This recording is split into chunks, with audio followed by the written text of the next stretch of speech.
Welcome back to She Decides. I'm your host, Staci Swiderski.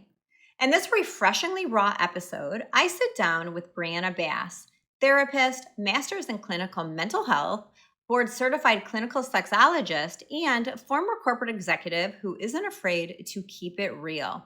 Briana's mission is clear: to help high functioning, emotionally intelligent individuals and couples break toxic patterns, heal relationships, and transform their lives through direct, no BS therapy. From the burnout of modern life to the chaos of dating apps, intimacy, and identity, Briana bridges emotional insight with real world impact. With her blend of compassion and candor, she challenges how we show up in love, ambition, and self awareness. This conversation is a reminder that growth doesn't come from perfection. It comes from honesty, courage, and the willingness to face what's really holding you back. Because when she decides to stop playing small and start embracing her truth, transformation begins.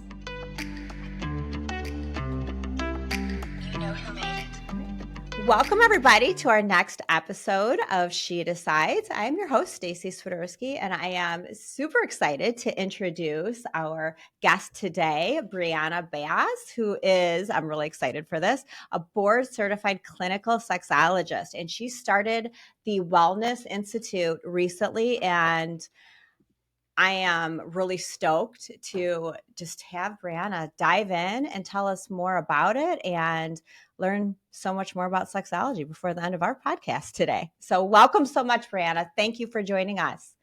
Yes, absolutely. My honor.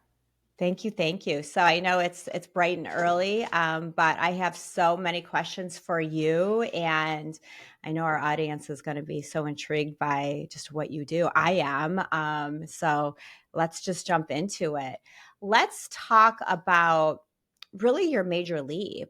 You came from more of a corporate world, right? And you decided, this is what I really want to do. I want to open and start my own wellness institute and really study the sexology and can you tell us more what made you decide to, I mean, that's a big change and it takes a lot of courage to, you have your, just the security of it and just jumping from one, from the corporate world into your starting your own business. Tell us more.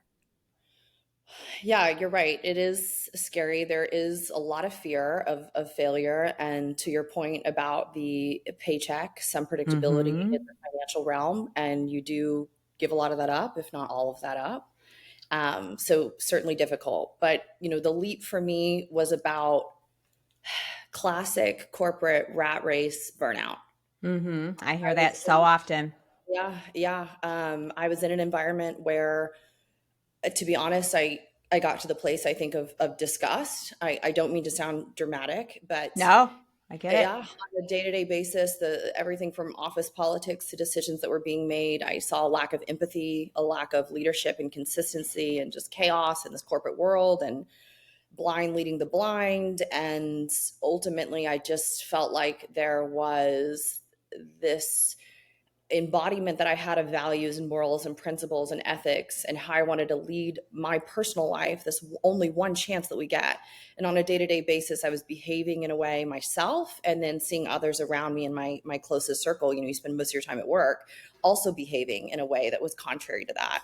And at some point, it boiled over, and I just thought, there's got to be a better way. I have to get out of this. I remember there was the Texas floods, for example, and I worked for this classic sort of maniacal out of a movie CEO. And I remember being on the phone with him. I was senior vice president then, and there was somebody on my team that was displaced through these Texas floods, and they had like a 3-year-old, and they were on their second hotel because the pipes were bursting at their current I hotel. remember that. That was insane. Yeah, so not prepared either. Certainly, yeah. And I remember this CEO saying, I don't care, and cussing, I don't care what's going on in their world. That's not my problem. He needs to hit these numbers. We need to get this deliverable from him today. And so here I am, playing the game of telephone and relaying to this father of this child who's also has his wife with him, and they're going through what they're going through. And I'm talking about, hitting his numbers that day. Oh my goodness. That Yeah. was a That moment where I thought, probably, what am I doing? yeah, What am I that was doing? probably a hard message to relay for sure. It was, and back Oh, to my word, disgust, that's where that comes from. I do feel disgusted with myself, with, again, all of that. And that was prevalent. So that's just this tiny example of an overall culture that I was seeing day in and day out. And I was seeing people lose themselves. I was seeing people drink and drink and drink. And I was seeing, moms and dads, hardly see their children, and marital issues. And, because we would talk about all of those things in the sure. office place, and being in leadership, I naturally heard some of those things because I'd have to check in with people, Yeah. why is performance the way that it is? What is going on in your ecosystem? Tell me about your world, what's in your orbit. And these stories just were sad and disheartening. And it felt like that American way where we, live to work instead of work to live. Yeah, absolutely. And I'm a firm believer that, in a leadership role myself, that you have to have empathy, because if you don't have empathy for the humans that you employ that are around you, they are going to feel it. And that stress is going to be brought on them. Then they're working in fear. And that is no place where anybody needs to be or should be. So I think, definitely I mean, obviously they have to perform. We get it. That's, you have to do that. But people are going to perform better when they know they feel valued. And it's just going to come that much more natural. But yeah, I hear that a lot, though, what you're sharing. And it is a nightmare. That's a nightmare. And I would never want to work for a corporation like that ever. Yeah, absolutely. And I worked at several throughout my career. I didn't just Mm, stay in one place that entirety. And the things that I was talking about were certainly the most prevalent at that particular organization. But I still saw, remnants, and to a lesser scale of what I was referencing throughout the entire corporate journey. yeah, So yeah, it's so you definitely have no regrets taking that leap. I don't. You have no regrets at all. So I let's really don't. none at all. So let's talk more about, being just a woman in business, right? And who you deal with emotional wellness, and how do you balance that, being vulnerable and with your own work and with the strength it takes to run a brand and a practice, now that, because how long have you now, it's only been a short time, right? About a year and a half, 2 years Yeah, since you it's only been started. it's only been a few years. So the growth has been astronomical given the tenure. It's a little bit unheard of. So yeah, it's been good, and I feel blessed in that regard. And so how do you feel like the balance is? Let's break it down a little bit. Let's break it Yeah. down for all the listeners out there who may be on the verge or on the cusp of starting their own company and they're just a little fearful. How does it how does your day look like? What do you do when you wake up? What do you do? Like, walk us through it. I want to hear it. As an Uh, entrepreneur and a businesswoman, let's hear it. yeah, I know has become a really buzzy term. I'm going to jump right on that bandwagon and say that Yeah, I actually lead a little bit of a soft life. that's And I think that you can have it all. I think that you can be an entrepreneur. I think you can have staff. I think you can have stressors and all the things. And certainly mine is of a lesser scale. And I would never try to argue otherwise than somebody going out and trying to do they're just like going after VCs and seed rounds and being in some sort of, entrepreneurial seat like that. Mine is a little Yeah, bit but different. don't say it's on a lesser scale. I think it's what you You're right. want. You're right. Don't yeah. No, no, no, no. Yeah. You're right. Look at me. I need to be in the client chair. Um, yeah, I don't take my own medicine. But yeah, I lead a little bit of a soft life, and that is overcompensatory from that corporate world, right? So part of my Yep. leaving, like I was saying, is like, wait, there's got to be a better You way. know what you want. I don't think I have to be miserable, and I can be financially okay, and also do what I love, and all the things. I think we really get stuck thinking we can't have it all. You have to sacrifice in one area in order for the other to thrive. I had that mindset forever, right? I need Mhm. a kind guy, but therefore maybe he won't be stable in other areas, but he has a great personality, or maybe he'll be really stable in these areas, but it comes with, this cost. And I hear my clients talk about that a lot, this Yeah. pie. Let me take off a slice here of what's important to me and give it over here, and maybe that'll balance it out. And I'm here to convince people, where'd you get that from? Who Right, made that? right. You made that up. I made that up too. You can have it all. You can have Yes, fun and you can be 100%, yes, and you can be and be happy. successful or whatever. Yeah, whatever Yep. your things are. Yeah, yeah, for sure. And I think a lot of it too, especially in the business perspective, is that it's so important who you have around you, right? So if you have a team, they have to be the right team. You want those A players, right? You want the people who really have they want to win, they want to see you win, and that's I think that's everything, in business. So what were some of the biggest for you, the biggest mindset shifts that you had to make when transitioning from the corporate world to the entrepreneurial leadership that you're doing today? So what, and I know there's probably quite a bit, right? I know you mentioned you know what you don't want, but when you are now running your company and your institute, like, okay, well, here's the business side of it that I know I have to make sure that it's running smoothly. And, tell us more about that. Yeah, I'd say, more from an emotional or mental state, use the word mindset. So that's where I'm going with Yeah. this standpoint. In corporate, I was taught to be on high alert at all times, hyper vigilant, waiting on the shoe to drop, always performing, selling, even not directly, but to maybe someone that's reporting to you because you want your retention to stay okay, or selling them to get them to perform, hey, hang Hmm. in there, maybe making promises that you feel like are slightly empty. There was just this performative nature all the time. It's like And when you're you have always on. always on, but Hmm. on in a particular way that has what we call dissonance. You've heard maybe cognitive Hmm. dissonance, right? I'm behaving in a way that's different than who I am sort of intrinsically. And the brain knows Hmm. that. It just absolutely wreaks So it's havoc. very exhausting too. Very Absolutely exhausting. exhausting. And that's when we get into burnout. Sure, burnout can also be caused by the actual hours and laboriousness of the work itself. Sure, sure, Of sure. course. Yeah, less like overt stuff like that, thinking more covertly. Hmm. Yeah, it's operating in that space, that mindset. Yes, it will deplete you. It will deplete your resources, your energy. It'll zap you. And then you'll notice your personality change. Maybe you're getting irritable, short with your partner, short with your kids, things like that.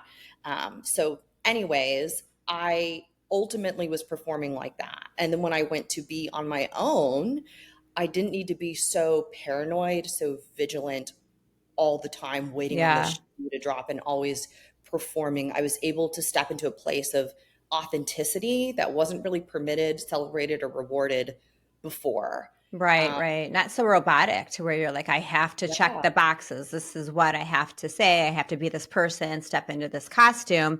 Yeah. And so now, yeah, the being authentic, it's just like a thousand yeah, pounds off your shoulders. You're like, "Ah, this is who I absolutely. am." To unlearn the desperation that you just sort of operated as your baseline, for either getting approval or things going well, to unlearn that desperate sort of, even my cortisol levels were so high, they stayed there for a long time, even though the pressure wasn't necessarily there in the way that it was in Hmm. corporate. And then that sales mentality of, I need this client more than they need me, et cetera. All of that had to be abandoned and unlearned, because I would be very unsuccessful with my job if you showed up as a client and you couldn't feel my authentic energy, or you felt that I was trying to sell you or convince you or any of those things. It's not going to work. Right. So I had to undo that and untrain myself, in some of those ways. And in corporate, those particular characteristics, are what cause you to be successful or allow you to be successful. So Hmm. it's quite a switch. Yeah, absolutely. Absolutely. So now that you are building the brand that merges therapy with the real world, like grit, right? What's your Yeah. vision for the future of your business? And I know, like, again, it's kind of in its infancy stage a little bit, right? Yeah. But what do you feel like your vision is, and the impact that you really want to make? Yeah. The niche, the impact for me personally is with the high functioners, Hmm. the cerebral people, the driven people, self aware, highly self critical, really mean to ourselves. Yeah. Maybe okay professionally, but collapsing internally. That is where I want to make an impact. That class of people or set of people demographic are often, quote, forgotten. Not, I don't mean like they're victims. I just mean, stuff is together. They're not a basket case. Their hair isn't on fire. Right, but You they know, have a lot of pressure that they feel yeah, that they're yeah, carrying around. Yeah. absolutely. They're paying bills. Things are like okay. Mhm. I see those people. I see you. And I understand that despite that the lights are on, the bills are paid, that things on the outside are on social media and that Instagram photo look okay, I Mhm. know that inside you can be in just as much turmoil, pain, or facing an incredible inner storm as the person to your left and And they're right. really just holding on by a thread. Yeah. They're holding on by a thread and they have mastered living in sort of that in between where they're really not well, but they're not, like I said, falling apart externally to where a lot of people would maybe Right. catch on and Yeah, notice. they'd have to really, really pay attention. So let's Yeah, break it down a little bit. sure. With you being a certified clinical sexologist, can you break down exactly what is that to a T for our Yeah, listeners? absolutely. Yeah. So to be a board certified clinical sexologist, I feel silly saying the title, not gonna No, lie. I love it. I think it's very. I find it to be very intriguing. So yeah, Oh, I mean okay. that's why you're here today. I mean I think it's just amazing. So Lovely, lovely. I mean, there's biologists, psychologists, somethingologists, right? oh yes, Geologists. there's all There's kinds a of. sexologist. There's a sexologist. Yeah. So to be a board certified clinical sexologist means that I've taken roughly 40 doctorate level PhD courses and have undergone tens and tens and tens of hours of case consultation, case supervision, meaning we're taking cases that fall under the realm of clinical sexology and doing a really deep dive into them. And these cases are very complex in nature and things like that. And you're meeting as a group to I mean, sort of definitely understand. the credentials are no joke. That's I mean, it's a No, lot. It's a lot. yeah, it's going to Pretty take you extreme. years. It's going to take you some time for certain.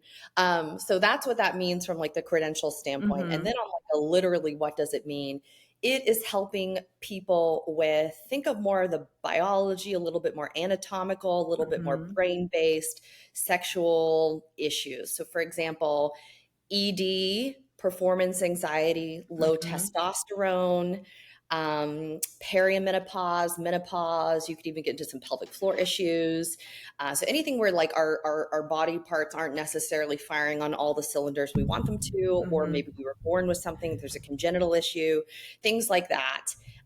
Also, rape, sexual assault, any kind of trauma like that can be definitely part of that conversation. I mean, so So you're getting it from all angles, yeah, literally. all angles. Yeah, I've got men that have maybe. I actually think I have someone in just about every category that I just mentioned there. Also, porn addiction. I got a couple with porn addiction. So, um, yeah, it's the gamut, but it's not a lot of times what people think where I'm actually talking about the art and the act of sex itself. That's Right. actually not really the core conversation. It's Right, much right.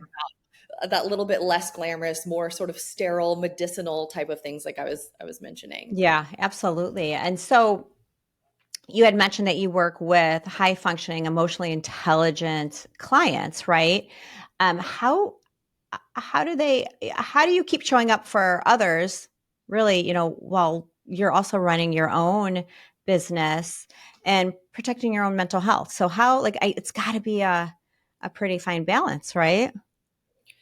It is. Burnout is huge in this industry. I mean, you are quite literally, let's not sugarcoat, sitting across from someone, asking them to divulge to you their deepest, innermost thoughts, their most traumatic moments in life, crossroads, their pain. That is what you are asking for. And in order to get someone to do that and to feel comfortable, to build the rapport, to create the space to do that, you kind of got to be there with them. Oh yeah, It doesn't they have to feel comfortable. They have to open up. And I mean, the fact certainly, that yeah, you have so many clients, like you had mentioned earlier, that are coming from, their mindset and just where they're at in life from so many different angles. I mean, right. that's heavy. It is heavy, right? So I found that doing, an hour of the work I do now is about, 3 to 4 days in the corporate world. And I was very stressed in the corporate world. So um, yeah, to show up like that, yeah, there's very high burnout in this field, understandably so. I think it takes. I just have all the reverence for Yeah. therapists, all the reverence, and I, Right. I didn't know that before I was in this industry. I didn't realize how taxing it is. So to answer you more succinctly about, well, how do I do that then? I think I'll be humble on this one and say I don't know if I've mastered it. I do have days where I take it home. I do have days where it bleeds into my personal life, but you know, not to the extent maybe that you would think, because I do things like when the session's over, we don't communicate outside of that. You don't have Hmm. access to me outside of that, and that's not about the client. That's about me. I guess both of us, but mostly me. Right? I have to be able to close the session and to try to leave it there somewhat in Shut it that. off a little bit or as A much as little you bit. can, right? Until next session, right? Yeah. I've got a few girlfriends in my life that are all about levity and just laughter and silliness. And I'm not really talking with them about those things, right? So I do have outlets, or maybe it's a true crime this or reality TV this, right? Your brain is just sort of on autopilot watching those things. So I have, Yeah. boundaries in place like that, nothing really groundbreaking. I'd say the biggest principle, though, or thing I keep in mind is that I've done what I can control in that session room. Right, right. I can't control anything outside of that. I'm thinking of people maybe that are in domestic violence partnerships. We're meeting together, and I'm thinking, is she or is he gonna leave the way that they said that they would, or maybe they're in a predicament where maybe it's emotional abuse, and I see this person getting weaker, getting more broken down, and of course they're in my thoughts. I'm not a robot, right? So Right. I'm holding that, but I have to tell myself and remind myself I did everything that I possibly could in that hour and a half. At that Hmm. point, they have free will, and I've done what I can control. So do you find that a lot of your clients meet with you versus say they're, the typical therapy sessions with maybe a, mental health professional, social worker? Or are you seeing that they oftentimes do both? I see that I'm their all in one. That's what I was going to Yeah. say. I think that, I mean, it's got to be very helpful. And, I feel like there's so much therapy and so much different types of therapy these days. I mean, there's people that do it online. There's people that, they speak to a phone or whatever it may be. So I can imagine like when you interject too many, that would be a lot. I would need therapy just for that. So yeah, Yeah, that would be a lot to that would carve be out a of lot. schedule, even Yes. financially. That's an investment, right? That's To yes. yeah, to Well, diversify like and the that. time that you're putting into it too, right? That would be a lot to juggle, and they're tired too, right? We talked Yeah. about how tired I get, being so emotionally present for someone. They're also depleted when they leave. I always warn people that if they're new to things, they might have what I call a hangover, right? You might have an Yeah. emotional hangover. It's like jet lag a little bit, right? It's yeah. Yeah, here I am maybe navigating through life, uh, trying to not dwell on these past issues. Now I'm going to come into the space, and this woman's going to ask me to dig deeper than I ever have. Right. Well, That they may not have thought that they were even going to go there that day, right? And yeah. yeah.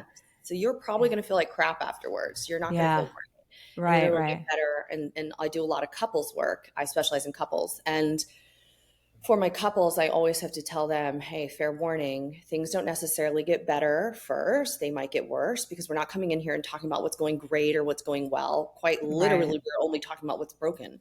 We're only Right. talking about It's not what's like an wrong. instant fix here, right? Yeah, yeah. So have fun talking for 2 hours about things that you dislike and aren't happy with. And then I'm going to send you out into the world. It's not entirely pleasant. It's not entirely pleasant. Yeah. So growth is not linear. It's a No. few steps forward, you go backwards a couple and then whatever. But I promise you, if you stick with it, you'll be so glad that you You got to did. work at it. You have to work at it for sure. For Yeah. sure.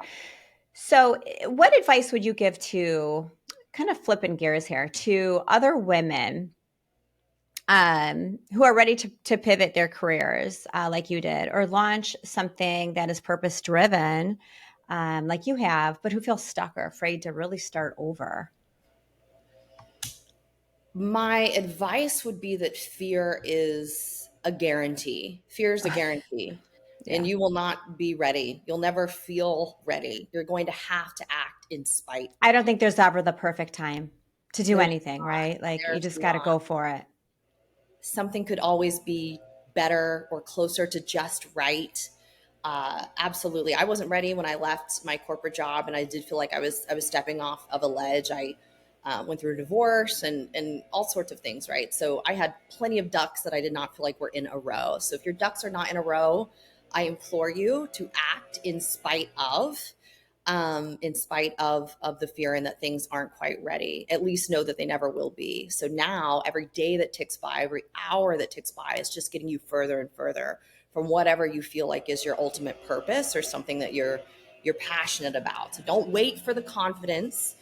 I would say focus on clarity, not Yeah. Oh, that confidence. is such a good, yeah, that's a good tip. Focus on that. Yeah, Clarity. that Yeah. clarity is so important because I think oftentimes we judge ourselves so harshly that we just don't think we're good enough, or we're afraid of what the outside world is going to think, or we're embarrassed, or maybe we should be more successful. Then it's just like, no, it's like you said, the clarity of it. And I think as long as every day, if we're making, even if they're baby steps, and you feel that you are moving towards your goal, that's really, I feel that's most important.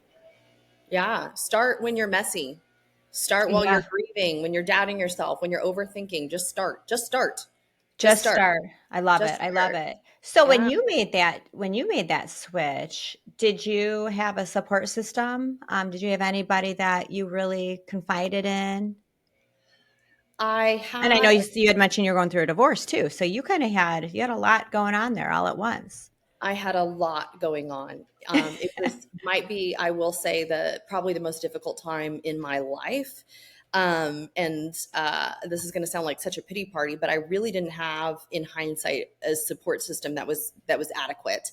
But I guess let that also be a testament to today, right? That here I am going. Yeah, I don't even think I clocked how depressed, sad, difficult my time was. I just kept putting one foot in front of the other. In hindsight, I'm like, how did I survive that? Uh, but yeah, It's I had amazing what we can achieve, right? yes, of course, yeah. And it helps when it's yours, right? It's your baby versus stepping out from working for someone else, right? There is something inside of you that will come alive and be on fire when it's your thing. And that Well, because helps. it's all you're thinking about, right? Is that Yeah. business. And I mean, when you're in the shower, you're going to bed, you wake up, it's like, what can I do? How can I, because you are like obsessed with it because you love it. It's a passion. Yes, yeah, and it's such a fun feeling. It's really, there's some fun in all of this. I promise, very deeply. But yeah, my support system. I have a couple first cousins because I'm an only child, and I'm the youngest in my family by a significant margin. So I really grew up as an only child. But I've got a couple first cousins that are like sisters, and they're bringing that levity I was talking about, just laughter, hilariousness, that kind of thing. So I go out of my way to mention that, in that these support systems can look really different, all shapes and sizes, Hmm. because I will not BS you. No, I didn't have anyone that was in my court, in my corner, that really knew about my long, long, grueling nights or writing 30-page papers, or I really didn't. I did a lot in solitude. And that's not a flex or something I'm proud of. That's something I've had to do my own personal work on. But I had that context with the divorce and things that were. Well, I think you should be proud of that though. Oh, well, thank you. Thank you. I think you I should be proud encourage of that. people to not do that, to not things in solitude, and don't be hyper independent and whatever. But so do as I But say, not as sometimes though, that's when our best thoughts come out though, certainly really. true. You're right. You're right. Yeah. It's this whole, like, cheesy as it is, with this whole phoenix from the ashes thing, right? It's story tales old as time. When we get knocked down, that's how I talk with people about sobriety, right? Have you hit your rock bottom? That's not just crap. It makes a difference, because it is from there that you're like, you know what, I've had enough. I've had enough. and that grit and that fire inside of you just becomes a blaze. Yeah. And so I might have had this, albeit awful, but perfect storm of feeling like I was my last hope. Yeah. Yeah. I mean, at the end of the day, really, like we really have to count on ourselves, right? Nobody else is going to come and save us. Yeah, Um, no one's going to come knocking. Nobody is. No. So you have to just keep pushing and pushing and pushing. And like I said, even if it's just baby steps and every day you feel like you're making a little bit of progress. And sometimes, you feel like, oh wow, I fell down a couple notches. Just get back up. Just get back up Yeah. you will achieve big things, especially when you have that passion and that drive Yeah. for whatever it is. Yeah. So switching back to your your board certified clinical sexologist role, what has been, and you don't have to get too deep here, but I'm really curious, what has been your most intriguing client? Like what without obviously sharing anything too confidential, but like what is something that you feel like, wow, that is something I didn't expect, but we overcame that together and they're thriving now. Woo, that's a tough one. Yeah, I just threw that one at you from left I know. field. I'm trying to think of. What you do is just so intense, and I can just imagine the people that you are in touch with. So I would love Yeah, to no, hear I know. I some love. of I the love. juice I love behind that. it. Just gotta think of a case here. I, gosh, I think some of my favorite cases are, to sort of speak to the point that you asked about growth, and they had this like incredible before and after. I Mhm. will say women who have been performing in bed, let's say with their husband or their partner, or they see it as a duty, as an Mm, obligation, and it's, the husband's great, the wife is great, it's nothing nefarious here. That's just sure. their relationship with it. That's just Mhm. their relationship with it. They pick that up maybe generationally, or they don't even know the origin story, but that is their relationship with it. So to see them go on a journey of self discovery, lean into their marriage or their partnership more, lean into the bedroom more, into intimacy, start to prioritize themselves, ask for what they want, ask for what they need, communicate with their partner in a way they never have before, to see those people get a little bit of life back in them as far as that department is concerned, and be shocked at this version of themselves that was always inside but needed to be Right. unearthed. I think a woman becomes really powerful and really magnetic, and I see her just blossom and bloom through that journey. So those are some of my favorite cases. They're not Yeah.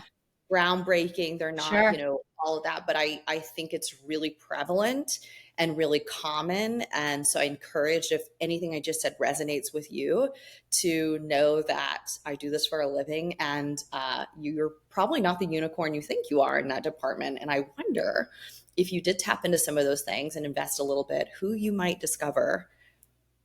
Right, right. And I think you hit the nail on the head too, like the communication barrier. I think that is so crucial. Um, I was just speaking with a friend the other day, and we were talking about um, just your typical regular therapy, right? Like a therapist, and I don't know if it's just like this new age now or whatever, but you hear so many people that they're told to like, oh, make sure people respect your boundaries, just rid yourself of the toxicity and all that, instead of like teaching people how to communicate. Let's talk about it. And so Yeah. I love, yeah, I think what you do is just amazing. And like you said, communication, that is so, so important.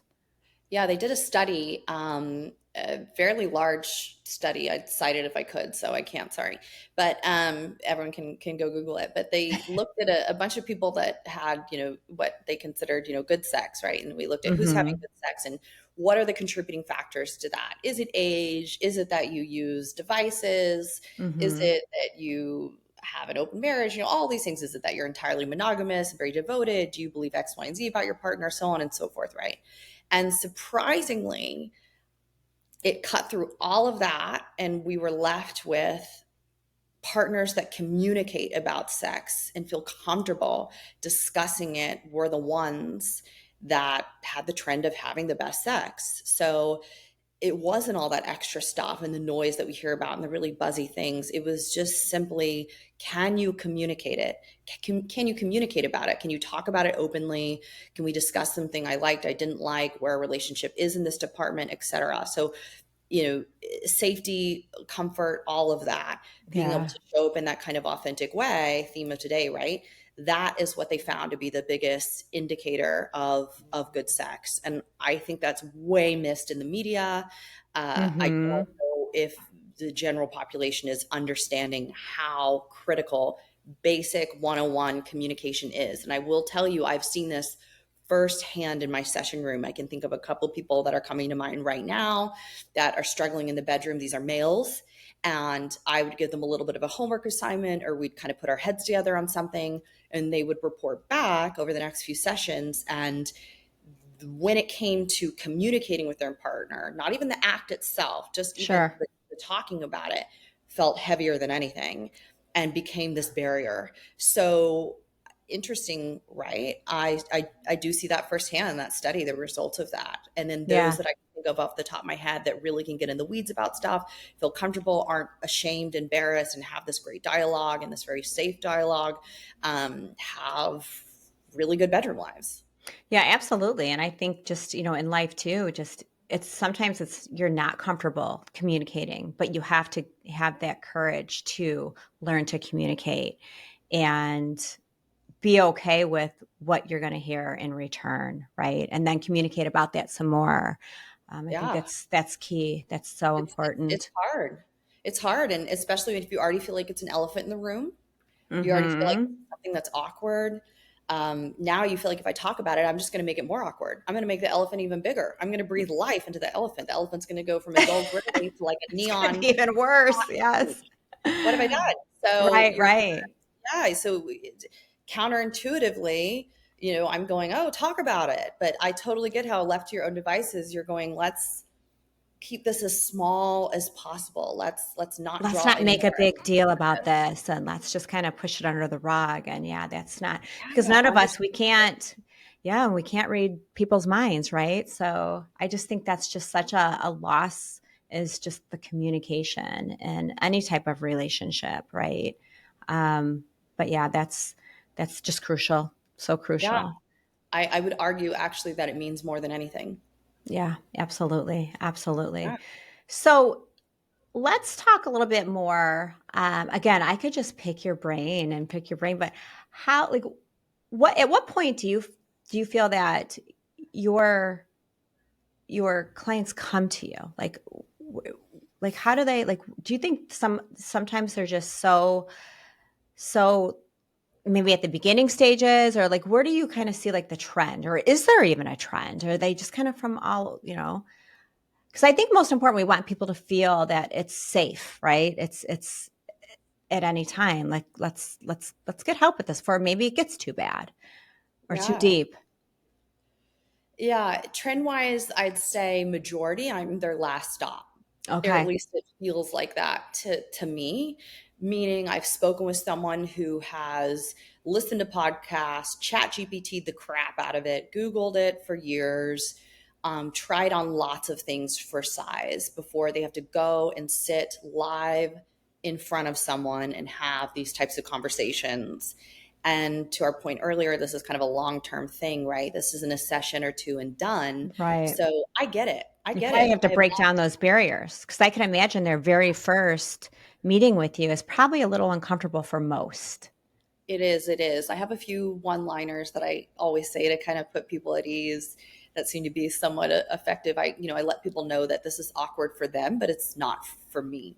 So Right. you're going to feel really awkward, but I won't.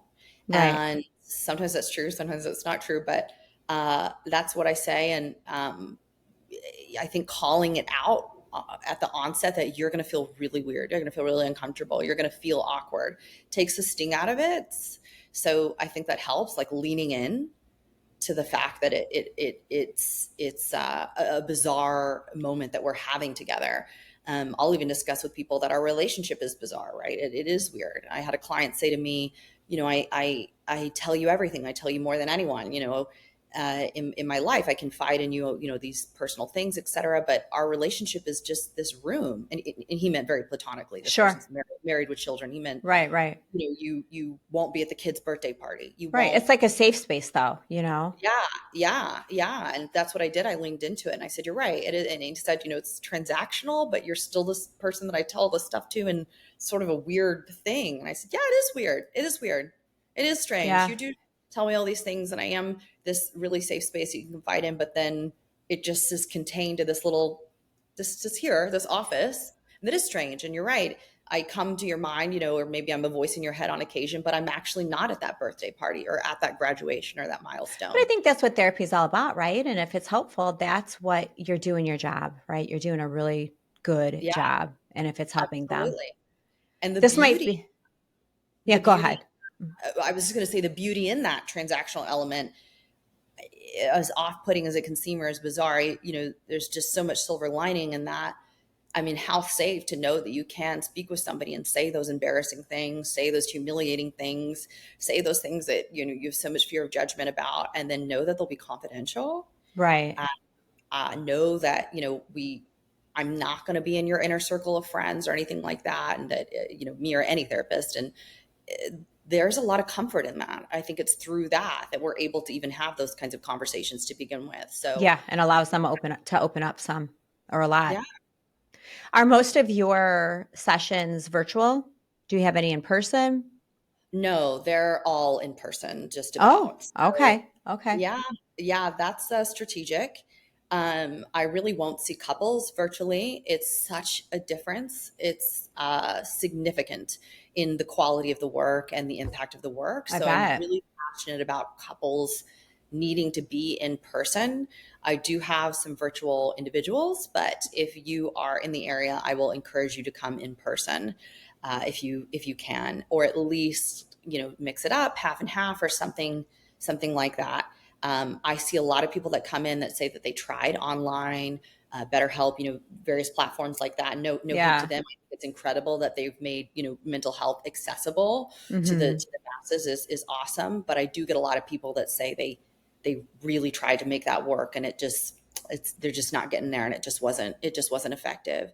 Yeah, I could And definitely see it that in was person. yeah, it was the It is. screen, it was the virtual element. Yeah, Yeah, definitely in person. I could see you get a lot. I would think, especially with this, a lot more value out of it for yeah, and with sure. the couples for certain. Yeah, Yeah, the for couples. couples. Yeah, yeah. Do you ever meet with couples separately, or is it Yeah, always together?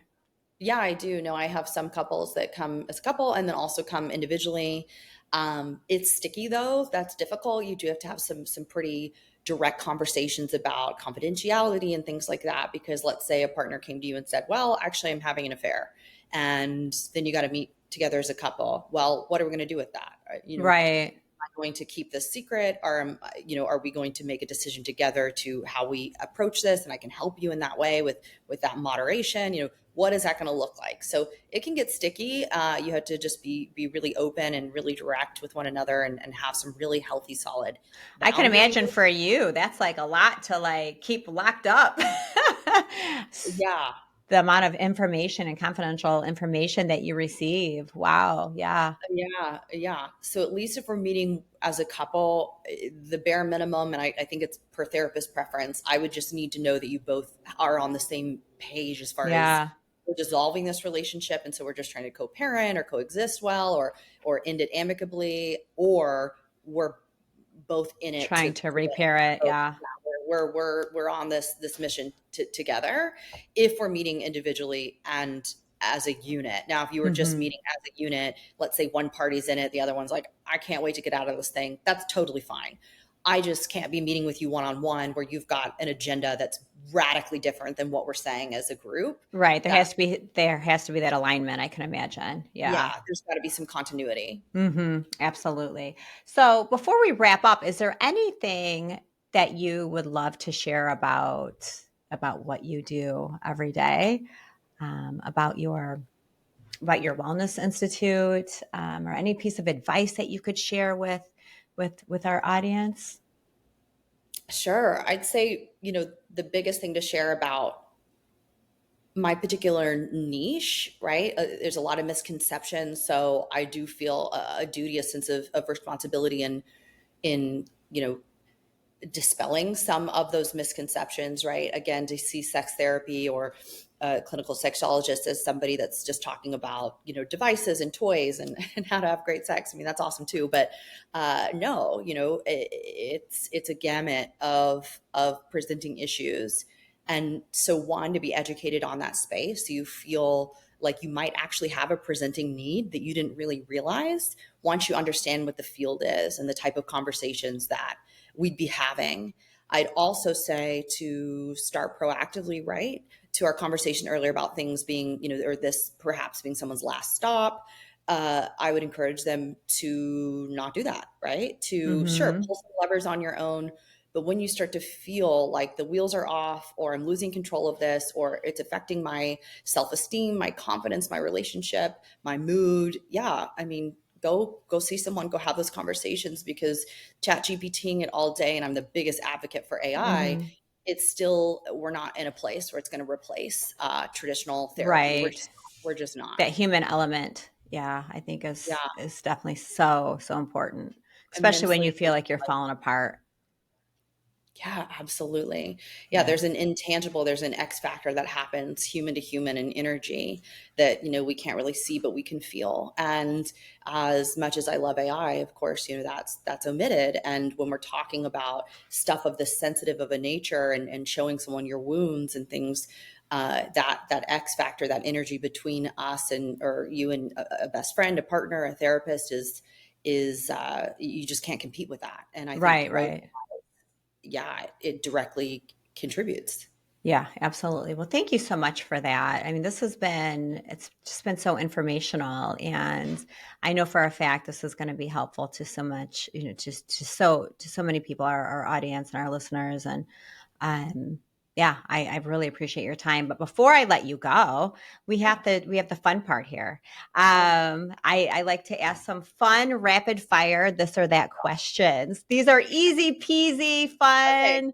Um, so just it's a great fun way to round it up and to get to know you a little bit on the All fun in. personal side. I'm All more right. nervous about this than anything else. So, No, this will be the fun part. All right, okay. here we go. And real quick, you don't have to put too much thought into it, but do you prefer heels or flats? Heels.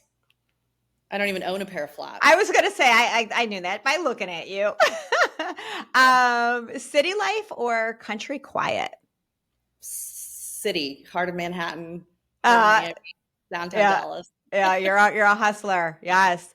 All right. So for the burnout recovery, do you prefer a solo retreat or girls' night out?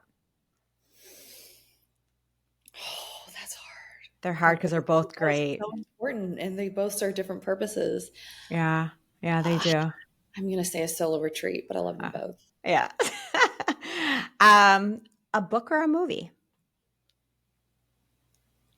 That's another tough one, I feel. Yeah, that is tough. That is tough. Can I go with option C and say a killer podcast where Oh, all right. I like I hold on it. to every word and Yes, you mind can is pause it if you need to. Yes. I like that one. All right. A few more. These are always fun. Are you a early bird or a night owl? night owl. Night owl. Yeah, I see Uh, clients at 7 o'clock at night, 8 o'clock at night. well, I can imagine too, because you have to have that flexibility in your Yeah, schedule they're when working. they're off of work, and yeah, a lot of Mhm. evening, I'm sure, appointments for you, sessions. Um, a bubble bath or a hot shower? Bubble bath. It's like duh, right? Did you say hot shower? That's when a lot of our thoughts come out, right? Those nice long bubble True. baths. Are you prefer all black or bold colors? All black. Same, Yeah, all black. same. This is a fun one. Last but not least, do you sleep with socks or no socks? No socks. Again, are people sleeping with socks? Yes, I don't know. That would be so uncomfortable, It wouldn't would be it? so uncomfortable. It'd be the worst. Yeah. But yeah, I told you those were easy, but so much fun. Okay, they were easy. I the Lightens the anticipation mood a little bit. and the sting. Yeah. Yeah, yeah. Well, thank you again. This has been so much fun. And Too. I would love to have you back down the Yeah. road if you're And I'm open happy to to it. speak on, any particular kind of topics. There's a lot of stuff, especially with our accessibility to information. I see a lot of misinformation. Oh, Um, yeah. yes, yes, yes. So, yeah, I'm happy to get into the weeds on some of these psychological topics surrounding clinical sexology and relationships. The couples work I do always seems to it applies to everybody, everybody. Hmm. Even if you're Well, in I would professional. love that, and I think our listeners would love it too. So that's something we'll definitely stay in touch. And then any topics that you feel that are, whether they're trending or they're seeming to be, really a hot subject or something that you think is just helpful all around, like just, Yeah. well, yeah, that'd be fun to let's kind of just pinpoint it to one or two and just kind of like nail it down. I think that's a great idea. And yeah, so definitely we look forward to having you back. Yeah, it is my favorite thing to do to talk about some sort of trending topic or something like that. Yeah. I love it. I love to get into the weeds about that stuff and Well, make connections. especially too with social media and everything kind of just spins out of control. So kind of to rein it in and to really Yeah, hit it, talk about it head on. I think that would be really, really helpful and a lot of fun too. yeah, absolutely, absolutely. Well, thank you so much. I really can't thank you enough, and thank you for the thoughtful questions. I appreciate it. Of course. Well, thank you. It's been great. Yeah.